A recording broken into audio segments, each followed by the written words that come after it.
जालन्यातून एक धक्कादायक बातमी समोर येत आहे। जन्मदात्या आईनंच पोटच्या 5 वर्षाच्या मुलाला झोपेत गळफास दिला आणि स्वतः गळफास लावून आत्महत्या केल्याची धक्कादायक घटना जाफराबाद तालुक्यातल्या आदरखेडा येथे घडलेली आहे। गंगासागर उगले आणि अंश उगले अशी मृतांची नावे आहेत।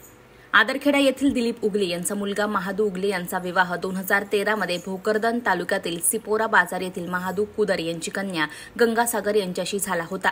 महादू उगले हे छत्रपती संभाजीनगरीमध्ये एका कंपनीला नोकरीला आहे, त्यामुळे दोघे पती पत्नी संभाजीनगरला राहत होते। संसार सुरळीतपणे सुरू असतानाच गंगासागर उगले यांना मानसिक आजार जडल्याने तिच्यावर छत्रपती संभाजीनगर येथील एका खासगी रुग्णालयात उपचार सुरू होते।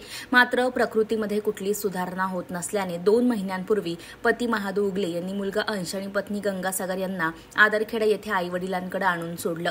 गावाकडे असताना गंगासागर हिच्यावर खासगाव विदर्भातील सैलानी येथे उपचार करण्यात आले, मात्र याचा कुठलाही उपयोग झाला नाही। दरम्यान गंगासागर उगले, मुलगा अंश तसेच सासू सासरे घराबाहेर अंगणात झोपले होते, तेव्हा गंगासागर हिने घरातील पत्र्याच्या लोखंडी अँगलला दोरीच्या सहाय्याने मुलगा अंशला गळफास दिला आणि त्यानंतर स्वतः देखील गळफास घेऊन आपलं जीवन संपवलेलं आहे।